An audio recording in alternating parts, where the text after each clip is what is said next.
think it goes back to the foundation. I think, like with all things, if you don't have a solid foundation, you've got nothing. If anything is unstable, you can't build anything on it. I think about a house. If your house is unstable, it's not going to last. At some point, something's going to come in and then it's going to disrupt it. And I think diversity is the same way. Hi everyone, welcome back to the All Inclusive podcast. On today's episode, I'm joined by Jen Mahone-Rightler, Global Chief Diversity Officer at Epsilon. In this episode, Jen and I dive into the DE&I topics that leaders often overlook and why it's crucial to start the conversation now. Plus, learn how Epsilon is leading the charge in building a powerful system for change. As always, before jumping into the video, make sure to hit that subscribe button, turn on your notification bell, and follow on your favourite podcast platform so that you never miss an episode. That being said, let's jump in. Hi, Jen. Hello, Natasha. So glad to have you on the show. I'm so excited for this conversation today. So am I. I've been waiting to have this conversation with you. So I'm super excited to be here and that it is finally the day that you and I get to actually have this chat. Yeah. So I think let's kick off by telling our listeners a little bit more about you and your journey to where you are today. Okay, so let's see. I am a native Midwestern girl. I born and raised in Kenosha, Wisconsin. Um, I am the youngest of 9 children, and I think, I married, I have 1 kid. I think when I think about, everybody always asks, like, how did I get into this? And I always tell people, I didn't pick D&I. I think D&I picked me. I come from a family of servant leaders. I was raised in an environment where it was always around making sure that we take care of each other and lift each other up and always empower others. And when that didn't happen, we'd come home and talk about it. And my grandparents were always like, well, what did you do about it? And always making us accountable for other people. And so, I didn't really want to have anything to do with it, but it was just around me. And so I think it just kind of happened. And I feel like no matter how hard I tried to go the other way, it always like pulled me back in. So I am an architect by trade. I went to school to be an architect. So I'm an engineer. And for me to land in the D&I space, it's just kind of funny to me because it wasn't my path. It just wasn't the path that I was supposed to be on. But I think I've made the best journey out of it utilizing my engineering mindset. And so what I try to do is I re-engineer things and I re-engineer it in a way where I'm very focused on structure. And I think that structurally, when I think about buildings and foundations, so I build that into what I do in diversity, and it has just worked. But personally, I think that's how I landed here. And so, it's working. Yeah, no, it's definitely working 100%. I think if anyone doesn't know, Epsilon's just been named as 2022 Corporate Leadership Diversity First Award winners. Fantastic. Congratulations. And I think it's so interesting that you've come from an architectural engineering background into this space in DEI. So for you, from your experience and from what you've achieved so far with Epsilon, what have you found has been the most effective way in achieving an equitable, diverse workspace? I think it goes back to the foundation. I think, like with all things, if you don't have a solid foundation, you've got nothing. If anything is unstable, you can't build anything on it. I think about a house. If your house is unstable, it's not going to last. At some point, something's going to come in and then it's going to disrupt it. And I think diversity is the same way. Diversity, whether it's inclusion, whether it's belonging, whatever you are, whatever vernacular you're using, it was not meant, the corporate America wasn't built for this. it just wasn't, the system wasn't set up for DEI to be successful. So you have to be creative, which means that you have to think very strategically on how to gain stakeholder buy-in. And so I think when you come into this, and I use architecture a lot because I'm an engineer, so I try to think about how engineers re-engineer things, and I think about how engineers attack and address what it is they're trying to solve for. You know, a lot of people are like, oh, DNI, you're always trying to sell something. I'm never selling anything. I'm solving for things, right? Mm. So as an architect, I'm building something. And that's how I look at DNI. I'm building systems. And so I think that is really what it comes down to. It's like I'm building a system. I think of my practice as more important than any other practice in corporate America. Why is D&I not looked at with the same level of intensity and priority as accounting and finance or strategy or marketing? Why not? And the reality of it is that if you do it the right way, why would I not be considered a growth revenue generating function? And I do believe that inclusion is our growth strategy. So I think about it very differently. And I think that is one of the key components as to how we've put ourselves on the map at Epsilon. And I think a lot of it has to do with what we do as a business too, right? It's data marketing. And so it's how we go to market with our strategy and making sure that we speak our truth. And it's not trying to, you know, dress up things. And it's just being who we are. It's being our true authentic selves. And it's worked for us. Yeah, I think it's one of those things where you've just mentioned in terms of like getting the buy-in, which is really going to be a key factor in you being able to achieve the goals that you want at your organization. Um, how for you, what do you find is a way to be able to get that buy-in? What is a couple of steps or a couple of key things that you found it really works well to get that buy-in? I think it's you have to be able to be willing to listen to your leaders.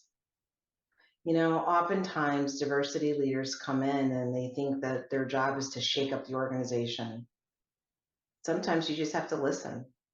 I think ever since 2020, the world is on alert, and I think we're hypersensitive. And I think our job is not to go in and point fingers, but our job is to really go in and build relationships and figure out why people are afraid to have these conversations. And, you know, it's leaning in. I seek out what people are really wanting to talk about.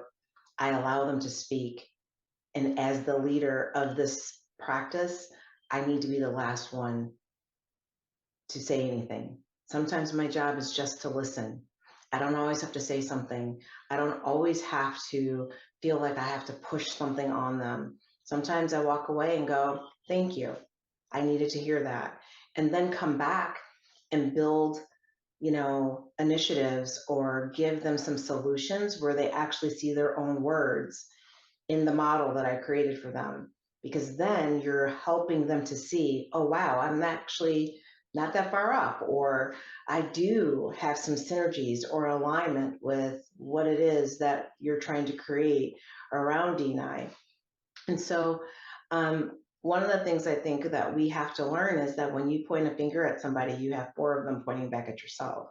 And so you can't always be so quick to judge. Oh, I love that. I hadn't even thought of that before. Oh my goodness, Jen, you're dropping some serious gems. I literally, yes, totally. That is so true, isn't it? Yeah. Yeah. Yeah. I mean, listen, we all have something. We all bring something with us. Every one of us, even us diversity leaders, have bias, and sometimes we have the most bias. And we have to stop thinking that we have all the answers. Hmm. We don't always have to have an answer. Sometimes we just need to go in there and just listen. And sometimes I don't want to give a person an answer. I'm not always going in to give a person an answer. Sometimes I'm just going in there to listen. And I need to be able to listen because I too am learning along this journey, right? And if we think that we have all the answers, then we are fooling ourselves, right? This is an ever evolving, ever changing space. Part of our job is to also make sure that we are staying up on the different trends that are coming out of, the new grads that are coming into our organization. And I don't know about you, Natasha, but I'm an older person coming in the workforce, and so I haven't been in college in a long time. I don't know what they're teaching anymore, but the only way I'm going to figure that out is by listening to the new grads that are coming in. And so I make sure that all the new grads that come in, I spend time with them and I figure out, what do you need? Do you see that when you walk in the door? How are you being treated? What is missing? Talk to me. Tell me what we need to do. And if we don't have it, I figure out a way to create it for them. That's one of the reasons. That's the stakeholder engagement that I have to create at that level. And then at the mid-manager level, what is happening? It's like it's always creating those connection points. And if we can't do that, then we need to move out of the way and let somebody else come in who can. Because they're slowing down the process if we're not really about cultivating real change. Real change means that we have to recognize when we're part of the barrier. And if we're part of the barrier, then it's time for us to hang up our boots, because we're not helping society or our cultures move forward if we're so stuck in our way that we can't help change grow. Change happens when you are willing to plant seeds, but you got to keep watering the ground, right? So I don't know. And at Epsilon, I've been able to come in and plant a lot of seeds, but part of that is nurturing those seeds and getting somebody else to water them. I don't always have to be I'm not the sprinkler system. So this is that kind of leads me on, because I was going to say, I mean, we know that there's a lot to do with DEI, and the chief diversity officer in an organization is at the forefront of those changes, of those initiatives and programs, but it's a lot to hold onto one person's shoulders. So what advice would you give to organizations out there that may well have only got a chief diversity officer or a director of DEI? They don't really have much budget, or it's limited. How does that particular officer get support and help? I think first and foremost that person has to be very realistic about what they are being charged with to do. And do not take on what you realistically know that you can't accomplish. And you have to push back. And I think the other part of it is that you have to have a real conversation with your leaders and say, what are you willing to do? What are you not willing to do? And then you have to ask yourself, how creative can I be with what I have? And for us, I think I have a small team, but I also make sure that I am realistic about the bandwidth of my team and our ability to scale certain things. D&I works when you have real stakeholder engagement. And part of that means is that when I built the strategy, I didn't build it in a box. It wasn't me and my team building out the strategy. It was myself. It was my leader, who is our chief human resource officer. It was our COO. It was our CEO and all of their direct reports. And we sat on Zoom for 2 full days and we mapped it all out. And it was me saying, we're all accountable for this. I will take responsibility for executing, but each and every one of you is accountable. And they all agreed. And it was amazing. But part of it was going individually and saying, what won't you do? What won't you do? What won't you do? Because part of our strategy and the way that I drive engagement and accountability and getting the success that we have is I do it one leader at a time, and every leader has their own individual accountability plan that looks very different. And so it can't be this one size fit all. And it's working because everybody is at a different stage. And then it allows me to get to know those leaders, and I then know what the leaders' capabilities are. And so then we then create learning pathways for that leader and then their line of business. And then when they go through that culture transformation, everyone is left with something different, but then the leaders then have accountability for driving it. So while my team has oversight and I do check-ins, the leaders, when we're all said and done, they're actually holding their own teams accountable. And then when I have to do the quarterly check-ins and say, well, where are we at? What are you doing? They know exactly where they're at. They know exactly what they're doing. And then when we have to roll those numbers up, they don't want to go to their leaders and say, I haven't done that. Exactly. Because there's goals attached to that. And so that's where we are seeing the numbers. And then you couple that with, we have 2 scores that we give our leaders. We have a maturity model that measures the level of maturity of diversity that we have accomplished that are based off of 8 activators. And then we have a level of inclusion that each leader is rated on. So there's an inclusion index that a survey gets sent out to all of the leaders' direct reports in their whole line of business. Yeah. And if you have 10 or more direct reports, each manager within that whole chain of business is then assessed and they get a score. So a manager at any point in time that has gone through the survey can look to say, why are my numbers not moving? Like I got a 75, but then at the end of the year, I'm noticing that my scores are going down. Why is that? I can go in and we can filter it out and we can tell them, well, because this manager and this practice got this score and they're not doing very well. That leader then can target down to say, oh, so that's who I need to go talk to.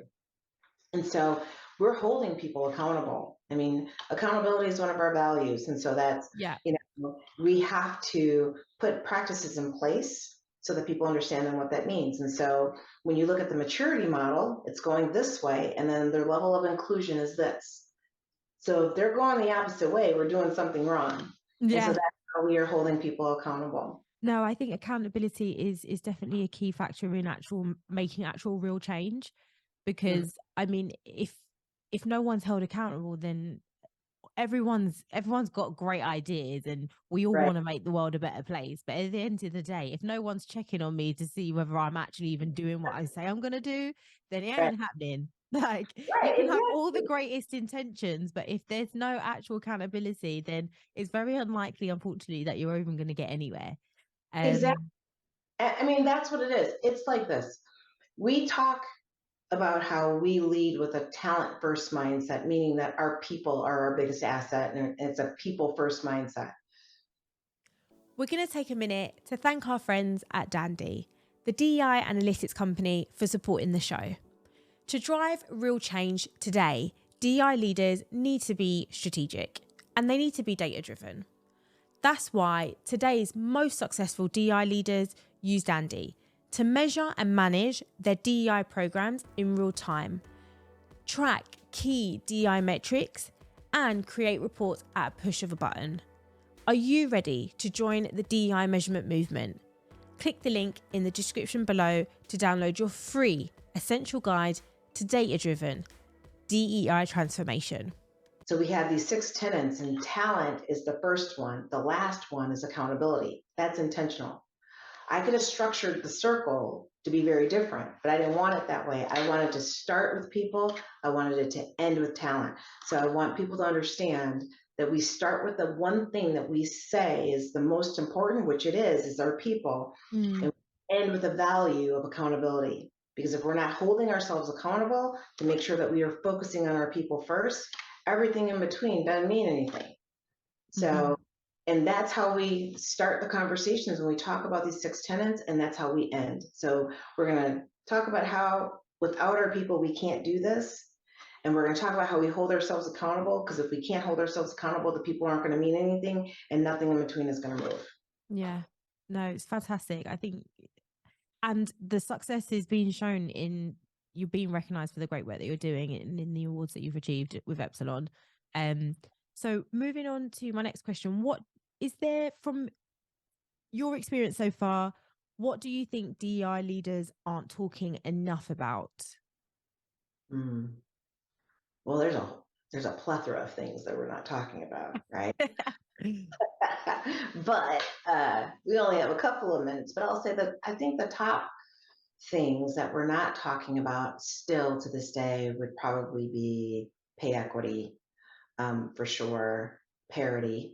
When it comes to gender, we're still not scratching the surface with what that looks like. And then lastly, it's the whole wellness and well-being conversation. You know, the world is still crying out. We're struggling. COVID, I mean, before COVID, we were already having issues, but they were so behind the scenes. Everything was just behind the scenes. And even pay equity and parity, those things were kind of happening behind the scenes.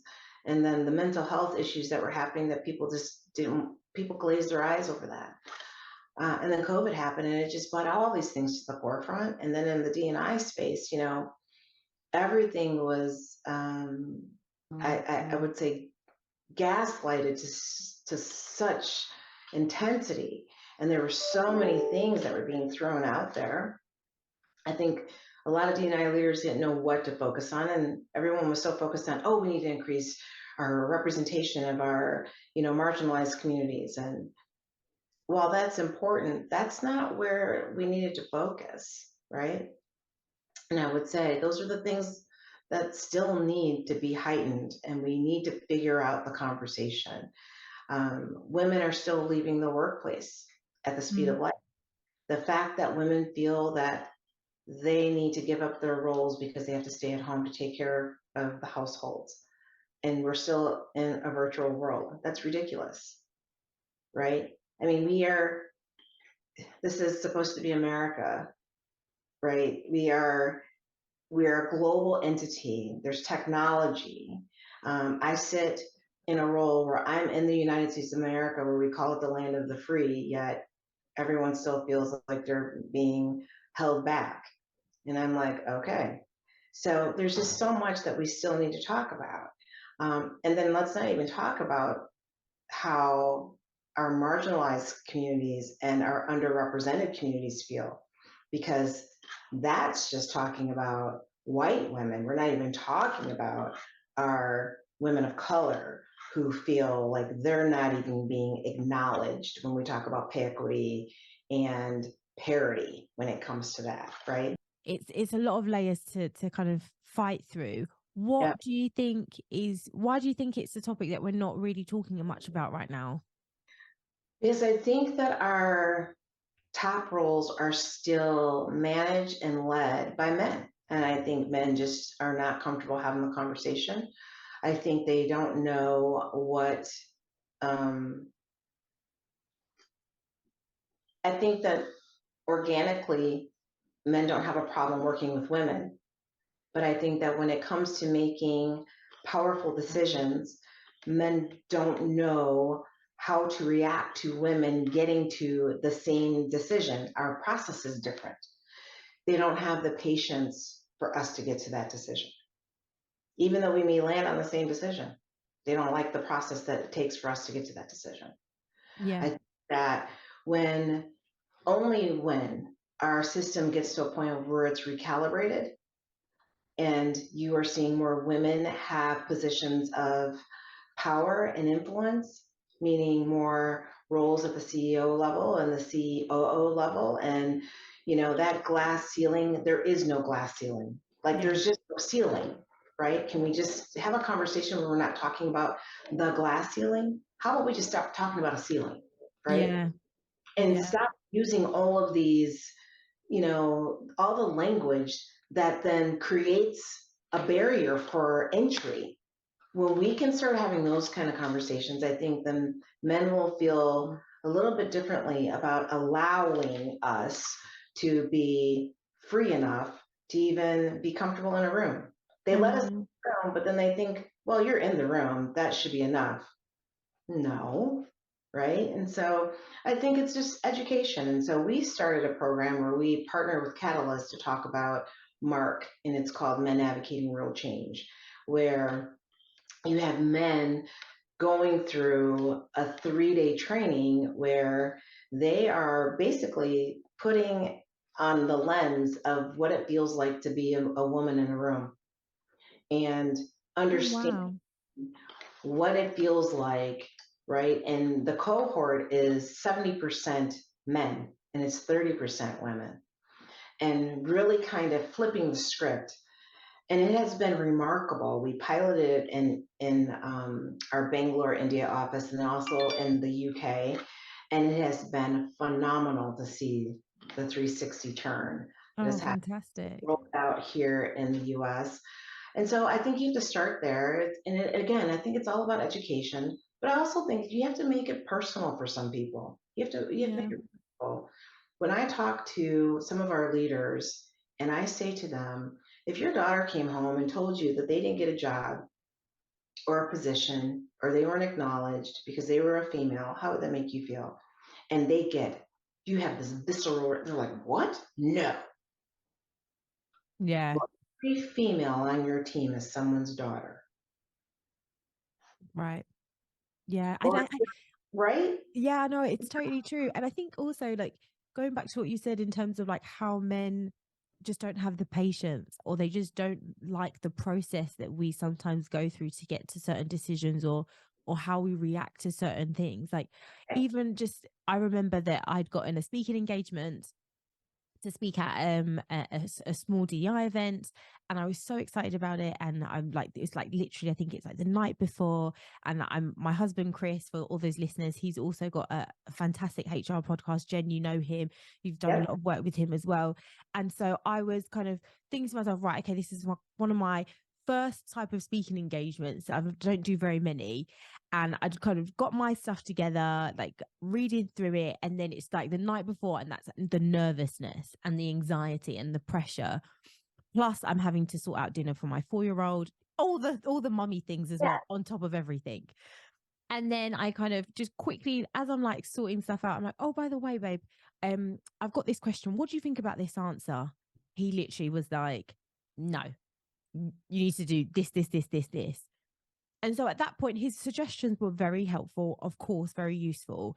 But for me at that moment, I was just like, right, okay, I got really overwhelmed, had a bit Mm-hmm. of a teary, walked over to the kitchen, started to make dinner. Then I walked into the bathroom for about 5 minutes, cried Mm-hmm. my eyes out, then walked out, and then started making dinner again, finished making dinner. And he was like, are you all right? Like, and then he actually got really upset with me about how I had gotten upset.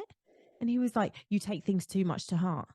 Right. You need to just, he's like, it's not that serious. You need to get thicker skin with doing this work. And I was just like, hold on a second. No, I don't. Like, a part of me was like, no, it's okay for me to get upset because this means a lot to me. But I think, again, it's one of those situations where, probably from a male perspective, he sees that as weakness, and is that, oh, I just can't cut it. Yeah. It's too much for you. You can't handle this. And I'm like, no, I'm not saying I can't handle it. I just needed a second to Well, offload. yeah. And I think so. There's so many elements to that, right? And I think that my husband is very similar, and it drives me crazy, which is why I don't bounce things off of him anymore. Yeah, I think mental note, I was like, maybe not the person to speak to. Right. But I think there definitely is something to their own process. But I also think that what they fail to understand is we have to get to our own process because it represents a different DNA makeup. We're not supposed to think like you. We're not supposed to have the same process. That goes back to diversity of thought, diversity of leadership. Mm, What inclusion really means, it means being able to bring your true authentic self to work, meaning that I don't need to be like anybody else. I am going to get to that end state being who I am. And you take that and you bring that into the corporate realm where everything is like, right? And it's like, whoa, hold on a second. Now, and I get it. But what I have to explain to people is, okay, that's how you responded. That's how you would answer, but that's not my process. And then you also couple that with being African American, being Hispanic, being Polish, being whatever your cultural dimension is, then it's even more different because culturally, how we learn, how we retain, how we process, because how we've been trained is another layer on that, right? mm, And then how we are even told to process, or how we have to fix our face and our emotions. And as a Black woman, you can't fix your face. I'm tired of fixing my face, Yeah, right? Because guess what? totally. I may not have a reaction. You want to know why? It's not because I'm angry. It's because in the D&I space, I can't have a reaction to what people are telling me because I'm also part of HR where I can't show any emotion. I have to sit and just take in what I'm being told. So it has nothing to do with I may not like what you're saying to me. It has everything to do with I'm really paying attention and I'm listening. And so there's all these different elements that comes with it, but yet we are always being judged. And then that judgment then plays into our performance evaluations. It plays into then what we what we're considered for next opportunities, next roles. And I'm like, hold on, I didn't realize I was being assessed on all that. But I So hit all true. my deliverables, I've hit all my goals, I've hit all my priorities. But yet, because I didn't have any reaction on my face, you thought I was angry. I'm not angry. I've never been angry in my life. I'm actually a very happy-go-lucky person, but because of the line of business that I happen to be in, I've trained myself not to have reactions because I don't want anyone to think that I'm insensitive. So it's conditioning, right? And so I think we have to be really clear when we are trying to articulate to people what all of these things mean. And I'm very clear with our leaders. Be very clear about what it is you are asking for because I will give it to you, but then understand what that means because I'm going to spell it out, right? So I think there's a lot that comes with those three things of what people don't want to talk about because A, it's a lack of awareness, it's a lack of accountability, and it's a lack of education on what does that really mean. And I think a lot of people just don't want to take on the extra added responsibility. Well, as leaders, I think I'm taking on a lot. Guess what? As leaders, we are chosen for a reason. It's a gift. It's an Yeah. art. You are born to be a leader, and then you cultivate and you craft on that, right? Not everybody gets to be a leader. Not everybody gets to sit where you are, Natasha. Not everybody has that gift to sit and have these conversations. And everybody gets to sit and do what I do. I tell people all the time, everybody thinks that my job is easy. Everybody thinks they can do this job until they can't. And then they come a crying, Jen, oh my God, I think I messed up. Don't come looking for me because you should be looking for me when you need to ask the question, Right. right? Yeah. No, it's always the grass is greener for a lot of people, isn't it? Oh When my you see others goodness. in different roles, you're like, oh, it's okay. You guys do like all the fluffy stuff. Like you make it all nice. Like it's fine. Or you host this event. You might do like a bake sale or have like a retreat. And everyone's like, oh, see, you just organize all the great fun stuff. I'm like, no, like there is meaning behind these events. Like it's not. There's a lot of more work that goes into it. So yeah, I totally see where you're coming from. Yeah, it's not easy. I'll say that. Yeah. Well, how do you keep the balance between work and life and avoid that burnout?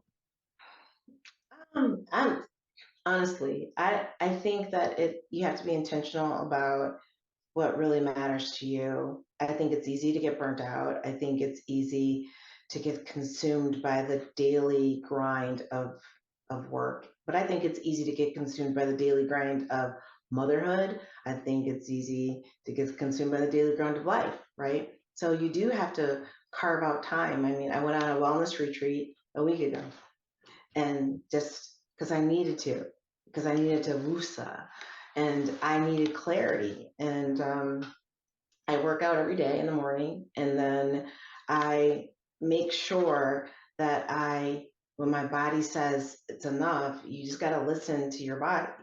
And even when you're not listening to your body, you've got to like build in the time to at least take a 10-minute pause just to breathe, just to breathe, and just find that space where you're like,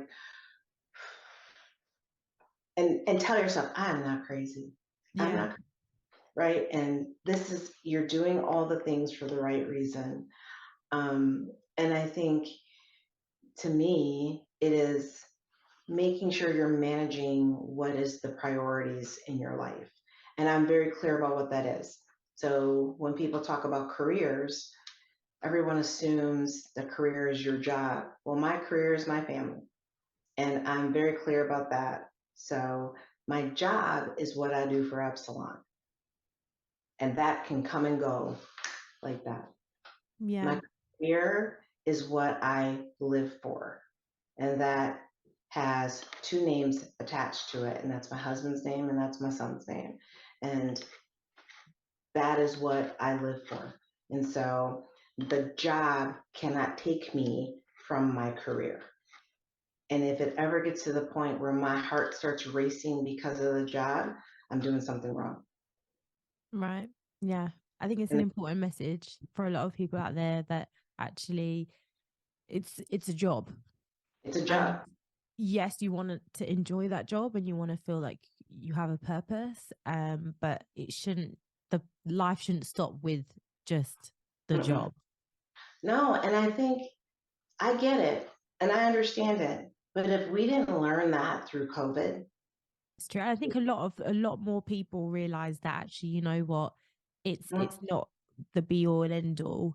And there's a lot more to life than having to go to work every day. And actually now the fact that I work from home kind of more now than I ever did before, it to me, I'm like, I don't know how on earth I ever functioned being able to go into the office 5 days a week, plus doing nursery drop off and pick up. And yeah, then, do you know what I mean? Like yeah, I just literally, I could not function. I would have been burnt out long time ago if I still had to do this. yeah. And just being able to work from home, it just frees up so much more time. It's incredible. And I think a lot of organizations, I feel like a lot, I would like them to remember the importance of flexibility, because I think a lot may well have forgotten a little bit through COVID and be like, oh, we're back to normal again now. But Mm-hmm. yeah, I feel like flexibility, hybrid working is a whole nother conversation, Jen. It is. And I think we're all trying to figure it out. There's no answer. And I think that's what's confusing a lot of organizations too. Everyone is trying to convince everyone that they have the answers to it. Listen, folks, there is no silver bullet. You have to do what's best for your organization. And the key that you just said, Natasha, is it's flexibility. It's having open dialogue. It's having conversations. It's meeting people where they're at and having a true understanding of what their capabilities are. What can your people actually bring so that it satisfies you to get their work done, and then they need to go and do whatever it is that they need to do. Listen, you know when a person is taking advantage, and then you got to deal with that. But don't come in so close-minded that you can't be flexible, right? And I think that's half the challenge. And I think that is one of the things that I'm old school. I'm not gonna lie. I'm very old school. I'm all about I can't work from home. This isn't gonna work for me. Um, and I think a lot of it is because I am a mom to an older kid. I mean, my son is older. He's in med school. He's 30. He's on a, I don't know what it's like to be at home with a kid. I wouldn't know what to do if COVID would have hit. And I think about what he was like when he was little. And then I think about COVID. I was like, I told my husband, I said, I would have lost my mind. And so I applaud parents today. And I keep that in the back of my mind when I think about this. And I'm like, figure it out. Because we work longer hours today because we are at home. Right. And there are all these things, these competing priorities. But if I am saying that my career is my family, how on earth am I judging somebody because they're trying to put theirs first?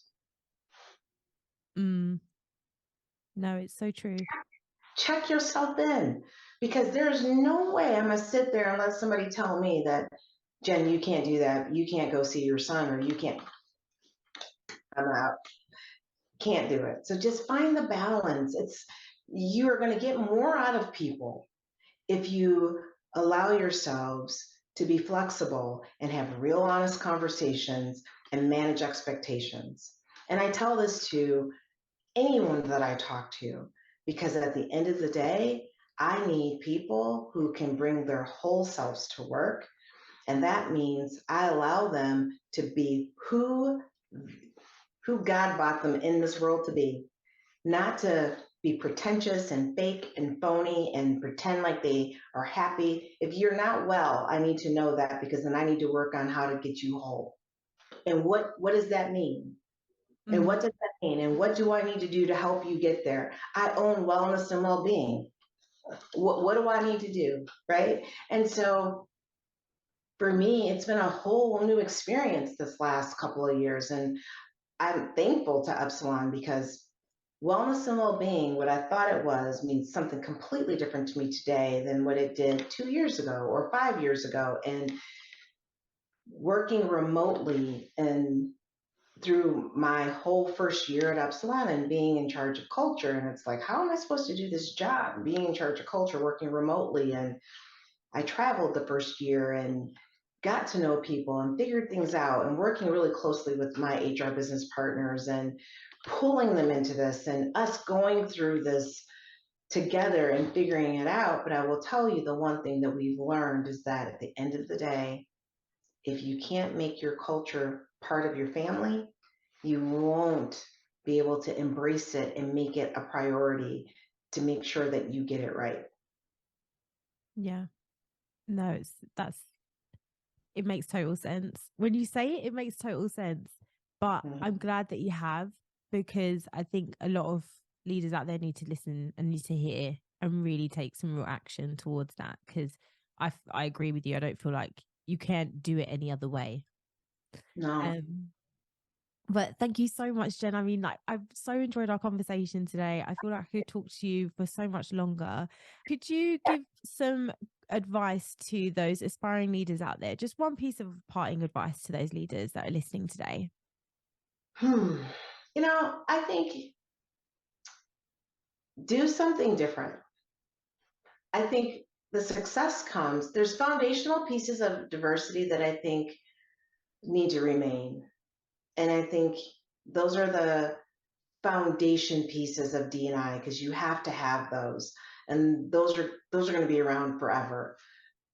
But I think the success comes when you can tap into the things that no one has been able to really figure out. A lot of it really comes down to your ability to be creative, and you as D&I practitioners to get out of your own way.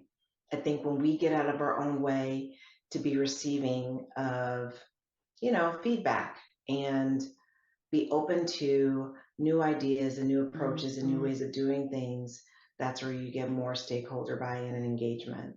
And I'm not saying that you have to adopt all of those things, but you have to at least be willing to listen and be collaborative and partner. Sure, people don't know how to do your job. We know that. But this is one of those spaces where the tentacles go through everyone. So if you don't like that, then you need to find something else to do. But you can't allow yourselves to get angry and diminish all the hard work that many of us are trying to do because you don't want to be collaborative. And this space is not meant just for people of color. And I think we get caught up in that, and we have to understand that we have many partners in this space who don't look like us, who are phenomenal. And you can't assume that people don't know that they don't know what they're doing because they don't happen to have a story. We all have a story. We all have a story. I mean, I look at your husband and he is a genius. And I am so thankful and appreciative to him. And then I think about what he has created for the HR world. And I think a year ago, where would we be without Chris Rainey? Like, where's Waldo? Well, where's Chris? And Yeah. I really think about that, right? No, I agree. I know what you mean. And it's one of those things that, I mean, he's a white guy. People Yeah, would look at him and just be like, oh, he's just another white guy in yeah. HR, working in the HR world, trying to get big. he's probably gotten successful because of connections and things like that. Yes, he has made a lot of connections and that has helped him. However, the background story between this man, I've known him since I was 16 years old. We were living off near the same estate. Do you know what I mean? So we've come from the exact same background. He's had hardships, I've had hardships. So yeah, I feel like if we haven't learned anything over these couple of years, is that everyone has a story. That's my point. And I think that we have to come into the space with our eyes wide open and our hearts equally as open. And please, please, please extend grace until you absolutely cannot. Thank you so much, Jen, for that great advice and for all of the great tips and information that you've shared today. It's been fantastic speaking with you. And for all the listeners, how can they connect with you? The best way to connect with me is on LinkedIn. My LinkedIn page is out there. Please connect with me on LinkedIn. I'm happy to connect with as many people as humanly possible. It's the only way to keep this conversation going. Thank you, Natasha. I think this platform is amazing. The work that you are doing is so critical. It's so important. Your voice is loud and everybody is hearing it. And I just cannot wait to continue to hear the conversations and to hear what you're doing and to keep us all on point and on task as to what we need to do to keep cultivating change. Yeah, totally. And this is what this podcast platform is for. That's what I want it to do, to give all the great leaders like yourself that opportunity and that platform to just showcase the great work that you're doing and that you continue to do. So thanks again, Jen, and best of luck for the future.